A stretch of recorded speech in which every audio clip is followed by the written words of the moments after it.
Broadcasting from the campus of Salisbury University, this is WSDL Ocean City, NPR News Talk 90.7, putting Delmarva first. It's time for Delmarva Today with your host, Don Rush.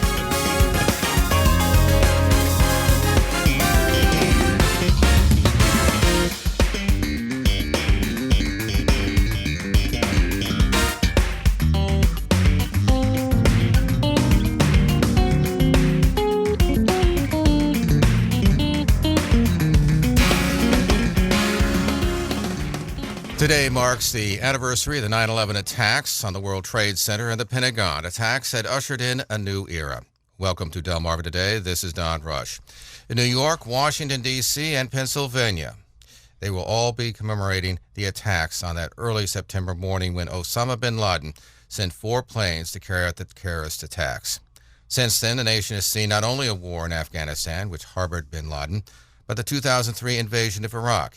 In its aftermath, we've seen the rise of ISIS and the collapse of Iraq and Syria as we're drawn deeper into the Middle East. At home, we've seen great debates about privacy and government surveillance in the wake of the attacks, with the Patriot Act and the continued presence of the prison at Guantanamo Bay.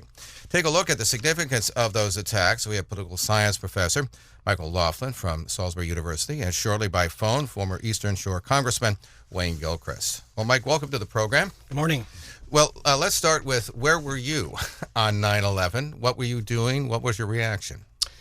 Well, classes had already started at Salisbury University, and I was at home getting ready to go off to class for lectures.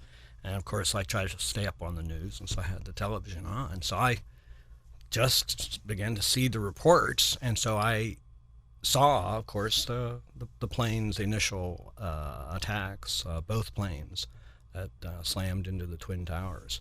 So it was incredible sight, of course, and I was already trying to think about how would I prepare some response going into class after that. So what was your feeling about it? Well, as you might guess from I mean, at that moment, I'm instinctually a political analyst. I can't help myself, and so I immediately went into an analytical mode, and really, one of my areas is focus on American foreign policy in the Middle East, and so I immediately said, blowback. This is in part brought about by American foreign policy, and obviously unjust, but nonetheless, so I immediately jumped to the conclusion that it had to be most likely based in Middle East politics. Mm. And what did you then tell your students? I mean, as you went to what was their reaction? What was the sense on campus? Disbelief, I think,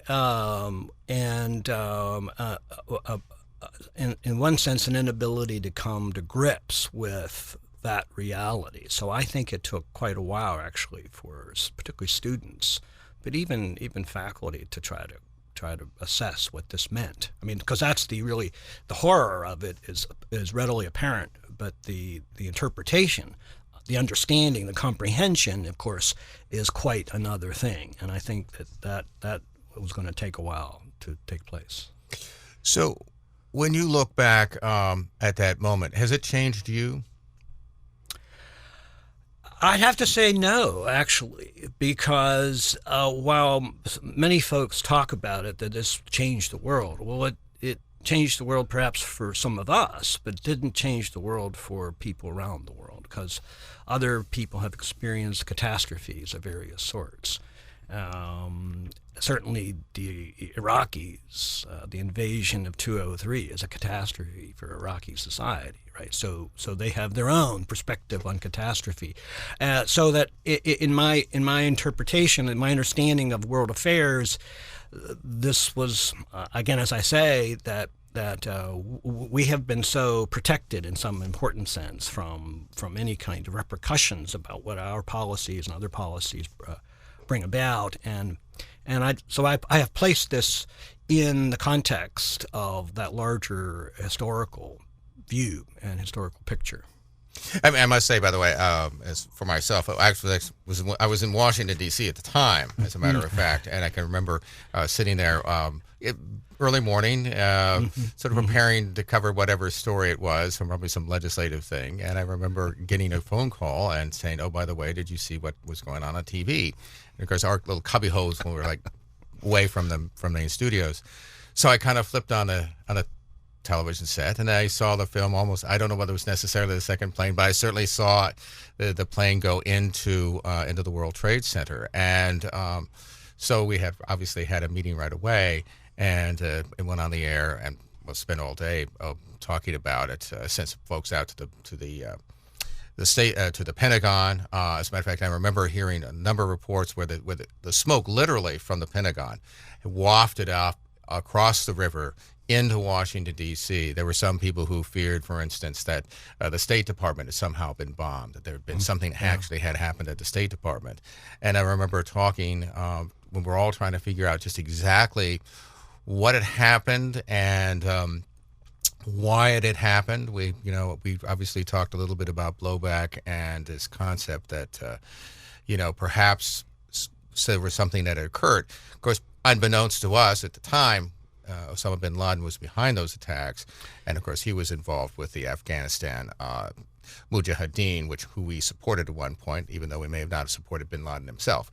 And it's in that sense, one of the things that sort of came question to me was there something out there that we had found ourselves in? Now that's not to say that any such attacks obviously are justified, but there are unintended consequences sometimes from some of these actions. Precisely, and I have, though I don't have evidence for this, I have to believe that, the blowback term is a CIA term, and so these folks who work in that area, they consider this kind of possibility, and I'm sure that they were hard at work at that point, saying, okay, who are the characters that we're going to follow up on this? And Osama bin Laden was one of them, of course. Now, I also understand we have now by phone former Eastern Shore Congressman Wayne Gilchrist. And, Wayne, first of all, welcome to the program.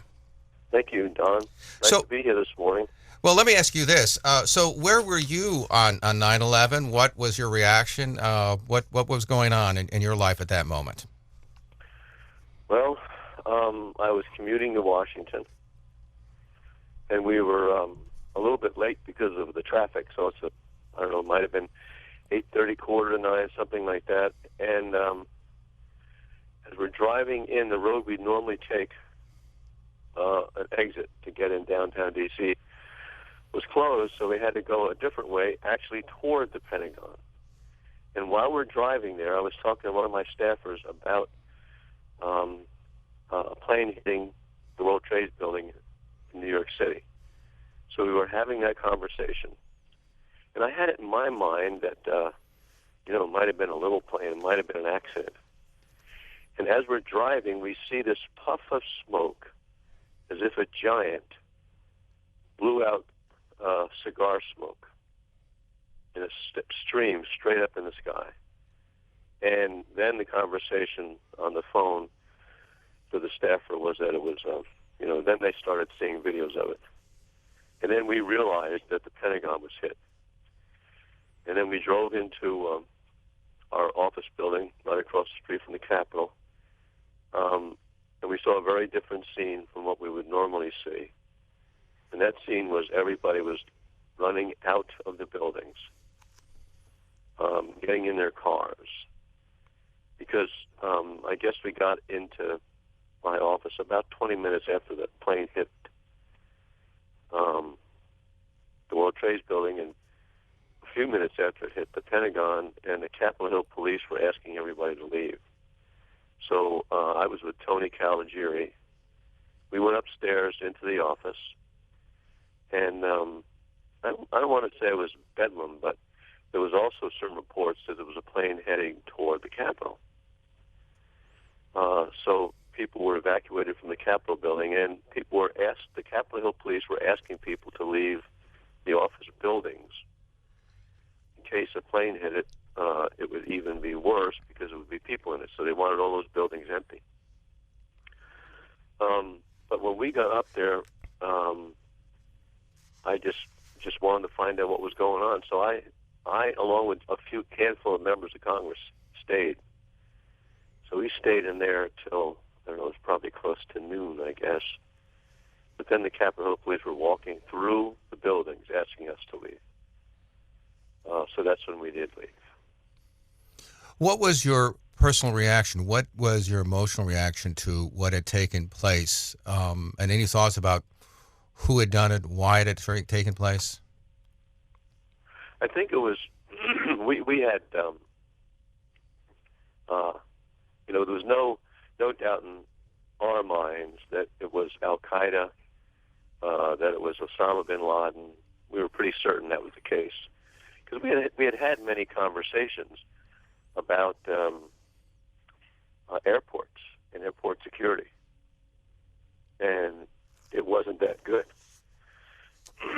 But I guess our immediate reaction was one of being stunned. We had no emotion whatsoever. That was my feeling. We were just stunned. And I guess the reaction was, what do we do now? Because reports started to come in about the White House, about George W. being in a school, I think in Florida somewhere. But so we didn't have any emotion. We just wanted the information. What is our next step? What should we do? How safe are the skies? All the plans were being landed at the time. What else potential possible terrorism would happen that day? Is it a train station, sports arena? So it was very interesting, I thought, later, that all emotion had drained out. It was just sort of very clear,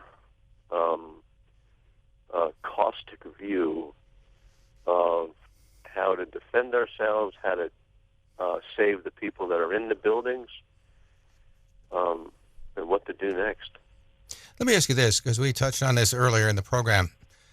Did you have any sense about what may have gone wrong in terms of U.S. foreign policy abroad? By matter of fact, you indicated that there had been discussions about Osama bin Laden, and I mentioned the Mujahideen in Afghanistan. Any thoughts about maybe something had gone wrong abroad for us?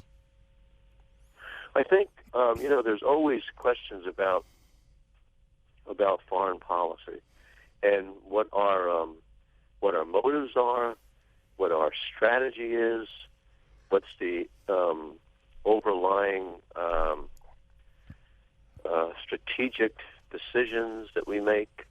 And yes, in the world at the time, there were of course, we were still prior to that, we were just getting out of the Cold War. While we were still in the Cold War, you still had a problem with North and South Korea. You had a horrible war going on in the Middle East between Iran and Iraq. You had the Mujahideen and the Soviet Union. And then you had the First Persian Gulf War. So you had all those things going on. We were funneling millions of dollars to the Mujahideen in Afghanistan to fight the Russians. And that was even complicated because the Pakistanis that we were giving the money to give to the Afghan soldiers to fight the Soviets, we wanted a certain group to get that money, and the Pakistanis were giving it to the group that turned into be Al-Qaeda, because the Pakistanis wanted the group Al-Qaeda, who were more radical, to come over and defend them against India. So the foreign policy was vastly complicated and immense. And so, we get right in the middle of all that, and there's almost no way you can win with various radical groups. They're just going to take advantage of everybody. So we thought when the Soviet Union left Afghanistan, peace would prevail, and you had the Taliban come in. So I guess looking back, the various whether it was Reagan, first George H.W. Bush, then Bill Clinton, then George W. Bush. I guess they were doing their best to try to figure all this out. But what we see in the Middle East now, I would say, is sort of not that much different than the way it used to be, because there's so many different factions in there. So, I don't know, the decisions for foreign policy are always very, very difficult to make. Michael, I want to turn to you for a moment. You obviously opposed the invasion in 2003 of Iraq, and now we're looking at how to deal with ISIS. In terms of foreign policy, in terms of intervention, do you think the country has learned anything? I mean, we do have a set of political candidates who talk about some kind of military action, although they all seem to almost all say they don't want to put boots on the ground, as it were, whether it's Syria or Iraq. Do you think something has been learned here? What's your assessment? I think the answer actually can be found in the debate over the Iran nuclear deal. And on the one hand, I think there are some elements of the foreign policy elite and some of our political leaders and those who have agreed to this agreement with Iran, that diplomacy is going to be a better path for strategic interests and for economic interests and the like.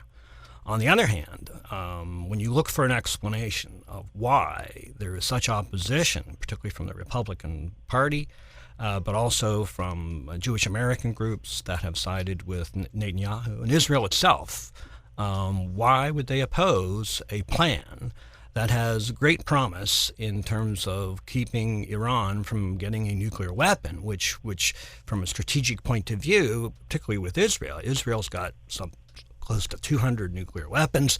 If Iran is promising unilaterally, by the way, to not pursue nuclear weapons, and assuming that the verification plan is a good one, right, then why would Israel want to oppose that? And indeed, there are some elements within the Israeli government and the secret services who actually do think this is a good deal. I think the answer lies in the lesson not learned, and that is there are many folks within our political elite who wish to retain the military option. And wish to have regime change in Iran. In other words, they would prefer this deal not to go through and the verification to fail, so that the military option then is retained. All you have to do is listen to Dick Cheney, and his daughter wrote a new book. And while other people say who's going to listen to Dick Cheney, well, that represents it's an exhibit of a continuing, what I would call an imperial ideology within parts of our own population, but particularly within parts of our political elite that wish to pursue a dominant position in the Middle East, to retain the rest. I mean, the governments are to be subordinate to American interests and American policy. And I would have to disagree with Mr. Gilchrist. I mean, I think that's really has been, that's the legacy. I mean, we have to remember from the Iranian point of view, we overthrew their government in 1952, an elected government. We overthrew that government. We supported Iraq against Iran in terms of the Iran-Iraq war. We continue to have we've pursued policies that have been antagonistic to not only the Iranian government, but the Iranian people. Congressman, one of the things that wanted to ask you about in terms of this interventionist policy which we pursued certainly in 2003 with Iraq, Afghanistan was certainly understandable, but there seemed to be, I guess, a neocon vision of the world, for lack of a better term. I can't remember whether or not you voted for the Iraq War or not, but tell me a little bit about, do you think we've learned something in terms of not becoming so involved or not taking on these military adventures because of what we experienced in Iraq? Well, that's a good question. I think President Obama has learned from our mistakes in the past. And you're right. Eisenhower reluctantly went with Winston Churchill to overthrow Mohammad Mossadegh, the elected leader of Iran in 1953. And that lit a slow fuse that blew up in 1979. And so there has been really terrible mistakes, that and others, in the Middle East. And many other countries have made mistakes in the Middle East, including the Soviet Union and now Russia. But have we learned from our mistakes? Many of my colleagues have not learned. They want to use more military power to intervene in Iran, in Syria, and go back into Iraq and all these other places. But I think President Obama, his course is steady, and it's smart, and it's the right thing to do. And the precedent that the Iranian, American, Russian, French, German, the UK, the precedent of the 6 countries to work together to reduce the possibility for nuclear weapons being developed in Iran can be a precedent to help those major countries resolve some of the issues in other parts of the Middle East.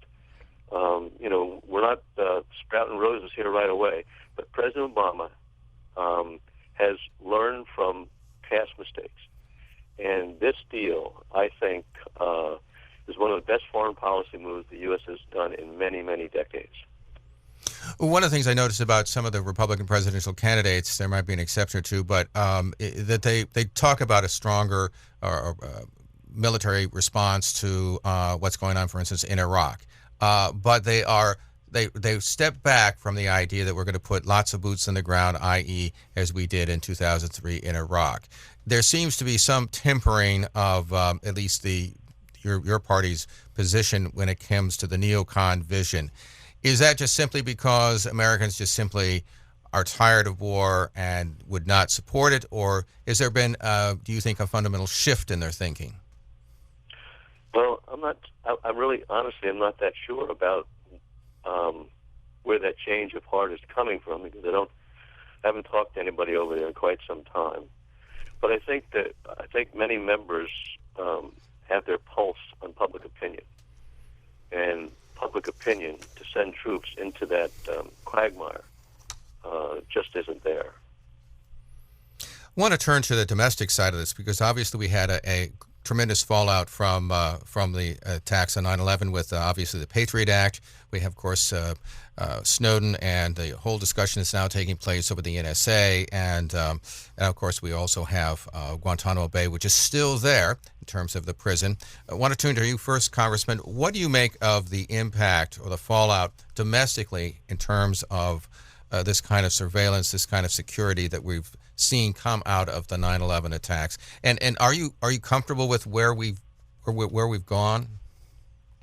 I think I would have to say basically yes, but this was, talk about trial and error. The potential for that kind of attack being coordinated as a result of the new technology was pretty scary. So how do you combat that? So the system set up at airports is still ongoing, is still changing, but it was in a direct reaction to keep airports safe and people safe. The whole surveillance idea was a trial and error. How do we track cell phones when they keep changing nationally and globally to keep our country safe? So I think, and there's an ongoing debate about that. I think Mr. Snowden should have gone to his congressman or gone to someone that could have discussed that issue in a more competent manner. But it's an evolving process, and I think there is a structure within the system to ensure, as is humanly possible, the privacy of Americans and still hold on to your constitutional rights. Do you think there was an initial overreaction in the sense of trying to know everything? The NSA obviously trying to know everything, almost sort of a 1% doctrine, for lack of a better word. That is that if 1% could get through, then we got to do what we need to do. Do you think that was the overreaction that we had at the moment? that the attacks took place? Yeah. I think probably. I think the answer is yes. But what has happened is an ongoing debate in the public, in Congress, about how to ensure that kind of surveillance keeps us safe without compromising people's privacy. So it's an ongoing debate. It's using technology that's advancing pretty fast, and the court structure is involved in that. So it's a debate that I think we should continue to have. I want to turn to you, Michael Laughlin. Obviously, I know you've been very outspoken about surveillance. So what is your sense? Did you think, I mean, obviously we certainly had a certainly serious reaction to what happened in 9/11. I suppose some of it's understandable. As we look out 14 years later, and we are having this debate that we're even, no matter how Snowden decided to do it, do you think, how do you assess where we are with the privacy issue? I do agree with your analysis that the National Security Agency responded as bureaucratic institutions will, and that is their mission is to learn as much as they can and gather as much information as they can. And they're not particularly sensitive, instinctually, I think, to individual rights and to the Fourth Amendment.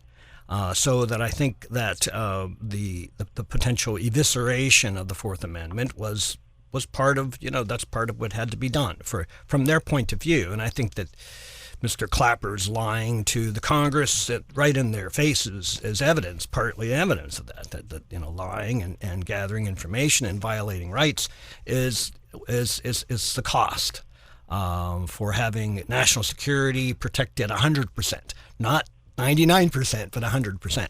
I think since then there has been clearly reaction, and Edward Snowden has done us a major favor, as Daniel Ellsberg did with the Pentagon Papers, revealing secrets that the government would not reveal to us, would not tell us, so that our governments continue to hide things from us. And this includes the Obama administration, which, by the way, has been one of the least transparent governments in years in this respect, and therefore not particularly a democratic form of government in that respect. So, but I think there has been reaction, and I think I agree with the congressman that the debate must go forward, and that we need to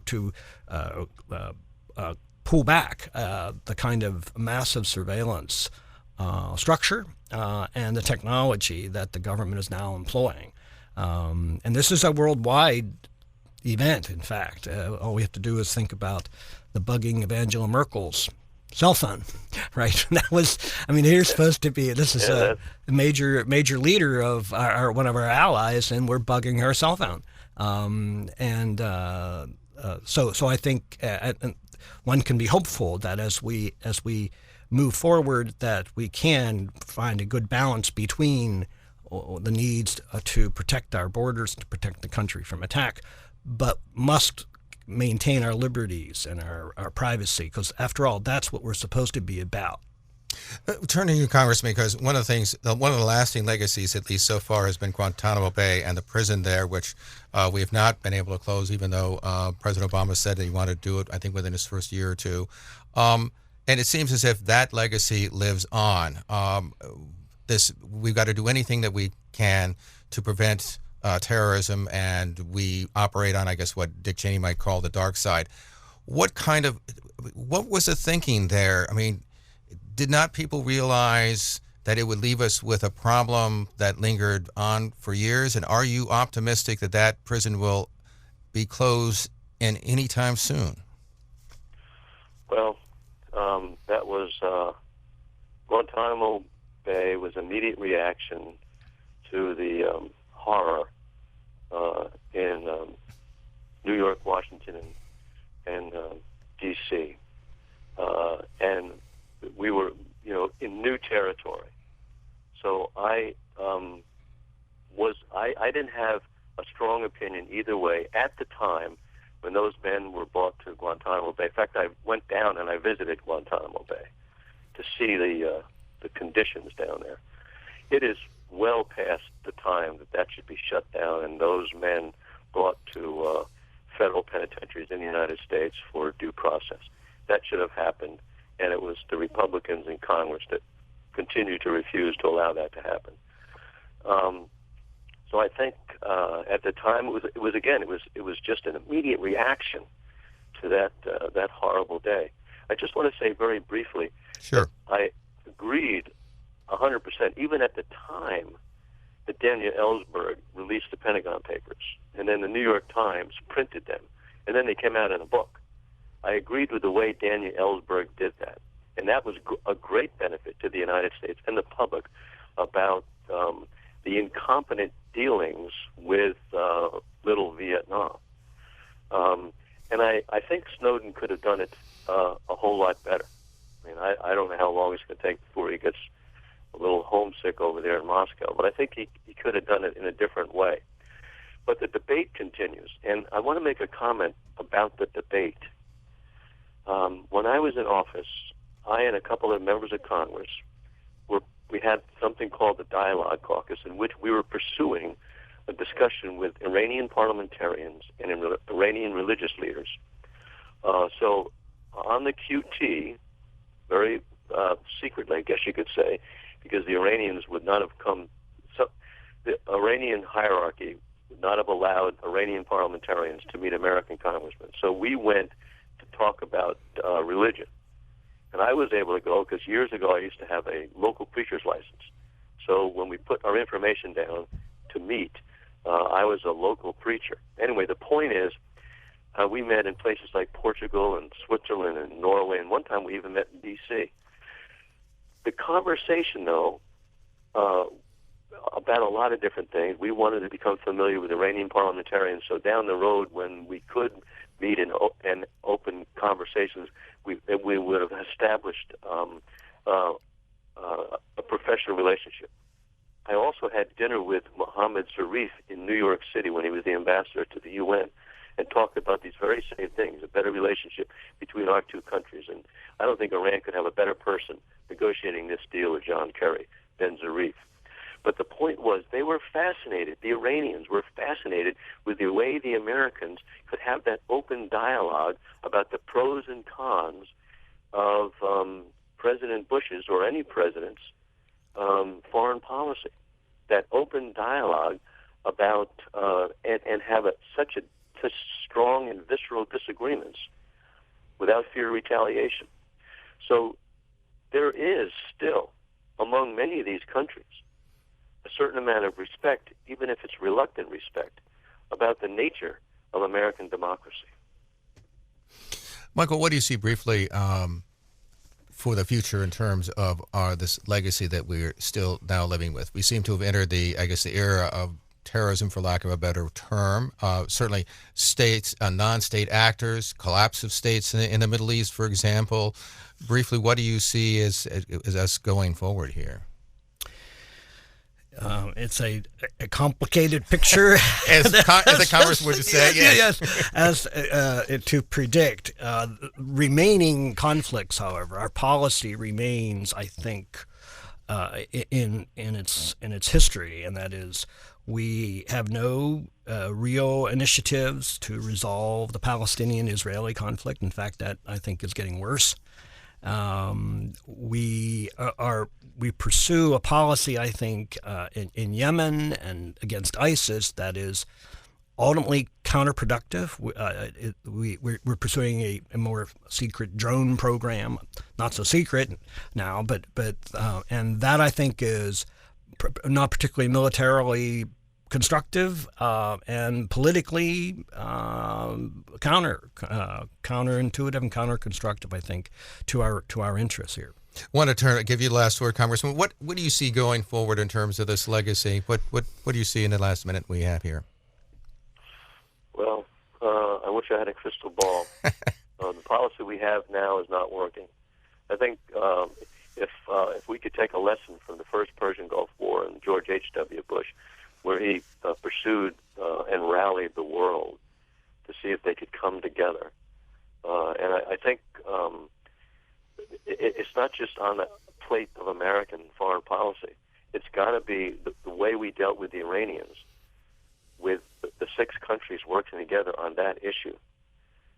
We need those 6 countries and others working on the horrific tragedy occurring now in the Middle East to pick this tangled fishing line apart so the hordes of people fleeing death, that will stop. So the world has to come together and help resolve this issue. We've been speaking with former Eastern Shore Congressman Wayne Gilchrist and also political science professor Michael Laughlin from Salisbury University about the anniversary of 9/11. And gentlemen, I appreciate both of you joining us this morning. You're welcome. You're welcome. This has been Delmarva Today. I'm Don Rush. Thanks for listening. This has been Delmarva Today, a production of Delmarva Public Radio. Chris Rank produces and is our audio engineer. Don Rush is your host. For podcasts, visit our website, delmarvapublicradio.net, or subscribe to the Delmarva Today podcast on iTunes. Delmarva Today can now be seen on PAC 14. To view the schedule, view the daily times, or visit pac14.org.